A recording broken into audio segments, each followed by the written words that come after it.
స్తోత్రం ప్రియమంజోని పిల్లలారా, దేవుని నిబంధన మందసమును గూర్చి యోహాను బయలుపరిచిన మాటలు. ప్రకటన గ్రంథము 11వ అధ్యాయము 16వ వచనం మనం చదువుకుందాం.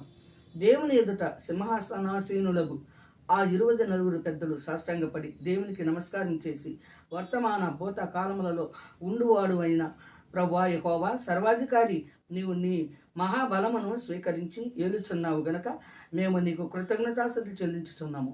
జనములు కోపగించినందున నీకు కోపము వచ్చెను.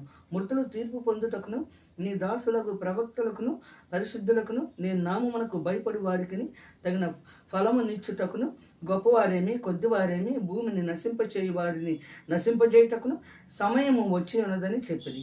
మరియు పరలోకమందు దేవుని ఆలయము తెరవబడగా దేవుని నిబంధన మందసము ఆయన ఆలయములో కనబడెను.